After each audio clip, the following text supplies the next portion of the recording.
Antagonist versus villain. A topic I have discussed with you before. Now it's time to decide if the main antagonist of The Quarry deserves to be called evil. Does his werewolf form change or solidify the verdict? Hello, my name is Nicole Bryn, and welcome back to The Quarry Querent, where I dive into the deep complexities of the video game The Quarry. Today we're going to be discussing Silas Voorez, otherwise known as the White Wolf, who stars as the main antagonist of this video game. Watch at your own discretion, as spoilers are ahead. For a detailed explanation and review of the plot, my first video in this series will be linked down below. For a quick summary, The Quarry takes place at a summer camp. The counselors must hunt down and kill the wolf that started the lycanthrope curse that is plaguing the quarry. This wolf is Silas Voorez. But who is Silas Voorez? We actually don't have too much solid information on Silas before the events of the game, but what we do know is that at a very young age, unclear an exact age, but the Bizarre Yet Bonafide podcast does refer to him as a baby boy, so presumably quite young, he is orphaned for unknown reasons. Eliza Voorez, the leader of a traveling sideshow, finds Silas, who they consider to be a feral boy, and takes him in as her own. However, it is unclear if she's doing this because she actually cares about the boy or because she can see profit from his lycanthropy curse. As she made him live in a cage and be called Silas the Dog Boy as an attraction of her sideshow. He stayed in this cage for several years, traveling with the show, before they pitched up in Northkill, the town where the quarry is set in 2015. One night, while the people of the traveling show are settling down, Kaylee and Caleb Hackett devise a plan to save Silas the Dog Boy from his confinement. Now, I will say, based on how the Hackett kids empathize with Silas, it's theorized that Silas is around their age. Kaylee is 15 or 16 in 2015, and Caleb is 19 or 20. Kaylee convinced Caleb to start a fire as a distraction, but unfortunately it went up a lot faster than they were expecting. Although Silas was freed during this, he bit Caleb in the process, giving him lycanthropy as well, then leading to more of the Hackett family being infected and possibly some of the counselors or all throughout the game. Eliza does end up dying in this fire, but her son Silas manages to escape to the woods, where the Hackett family now attempt to hunt him down for the next 6 years to stop the curse that has infected their family. So within minutes, everybody was dead. You ever see Hayburn? Liza? Whole crew. Kaylee managed to get Silas to freedom. But Caleb got bit in the process. That's why you've been hunting him. Silas, I mean. Every full moon for 6 fucking years. But is this situation Silas's fault? It's hard to assign blame with this one. We don't know where Silas's lycanthropy came from. We don't know if he was bitten by another werewolf or he was born with it. But either way, he is a child at first, and once Eliza takes him in, she's responsible for giving him a loving home, yet she locks him in a cage. Yes, his lycanthropy makes him prone to lashing out and biting other people, but we do know that he only turns into a werewolf during the full moon, and evidence shows that he straight up never left the cage. He got so used to this cage, in fact, that even 6 years after this event, he is still going back to the cage to rest. Since Silas clearly has no control when he's in his werewolf form, then can he be held responsible? Are Kaylee and Caleb to blame because they let him go? This is a moral question that is hard to answer, but if I had to put it into real life, in a criminal trial, there's something called an insanity plea, where the defense must prove that during the time of a crime, the defendant was not of sane mind. If proven, the defendant would likely get sentenced to a mental health facility rather than prison in order to treat the person rather than just punish them, as the prison system unfortunately entails.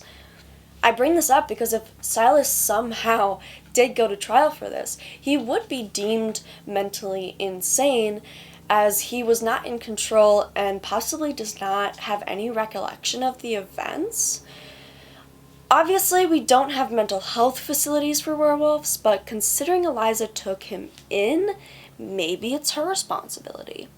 Although she's not equipped to help him with the curse either. Considering all this, I do think Silas deserved better.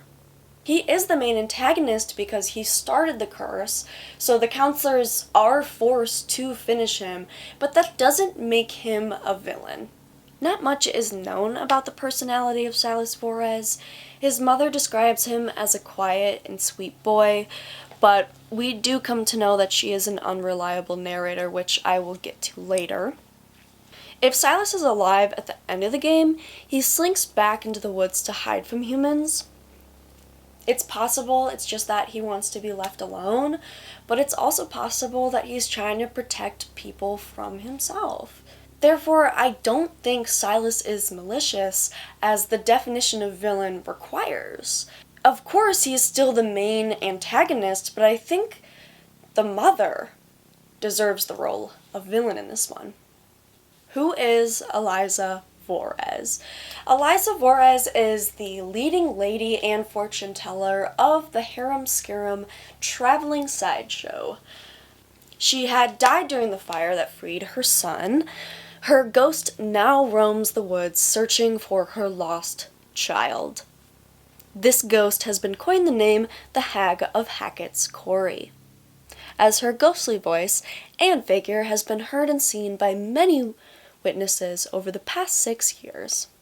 Deep in the wilderness of upstate New York lies a town with a population in the low hundreds, a quiet place that nobody really tends to visit, a town called North Kill.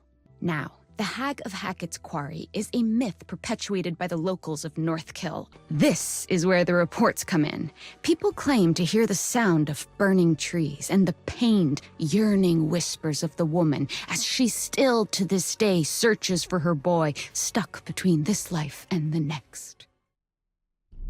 During the events of the game, she urges the player to wipe out the Hackett family because of what they did to her son Silas, which really was nothing, to be real with you.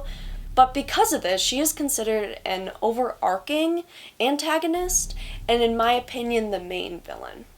We are friends, aren't we? There's no need to worry. I'm here to help you. Think of me as your guide into the unknown. It's exciting, yes, and terrifying. But if you're brave enough, if you let me help you, I can help you. We can help each other.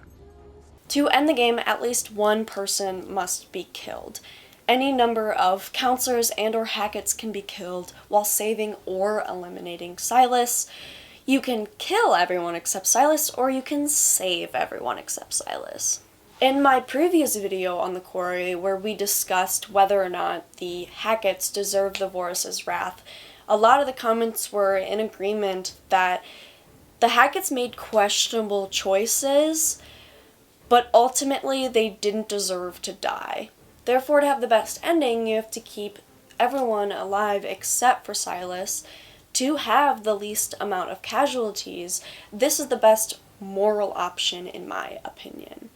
But I mean, what do you guys think? Like, how do you guys think the quarry should end? Nonetheless, if that is the best outcome, then you must disagree with Eliza. If you wipe out the Hacketts and leave Silas alone, Eliza will gleefully praise you for a job well done. Whatever the cost, whatever darkness from the night still remains, the future, at least, is now a little brighter. What happened to this family they brought upon themselves, and you shouldn't pity them. I knew that if orchestrated properly, the events of Hackett's Quarry would unfold just the way I wanted them to. I suppose it's goodbye. Don't worry. I'll never forget how you helped me. If Silas is killed instead, Eliza swears to haunt the player for what you did to her son, despite the fact that the curse is now over and more people won't die. You had your chance. You had your chance to wipe out that wretched family, and you failed. I will not forget what you made them do to my Silas. Whenever you hear a noise in the dark, it's gonna be me. Now I will never leave you. I'll never leave you. But Eliza clearly does not care about other people. I do think she genuinely loves Silas, but she'll never care about anyone more than she'll care about herself and her career.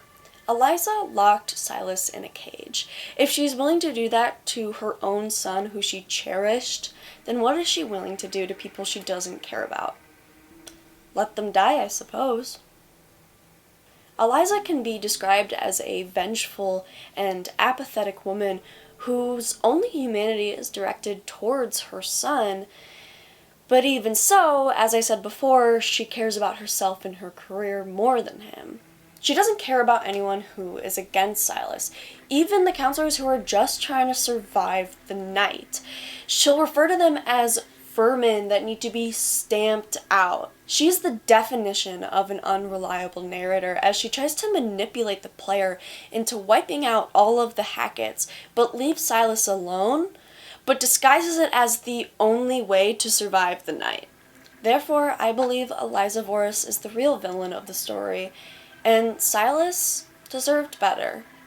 It's unfortunate that we must kill Silas, but there isn't a better option in the game. But what do you guys think? Do you agree that Eliza is the driving evil force of the game? Or do you agree with what she's doing? Do you agree with what I said about Silas? Let me know down below, and I will see you in the next video. Thank you all for watching. If you enjoyed this video, please give it a like and subscribe. My name is Nicole Bryn. You have a good night. I'll see you next time.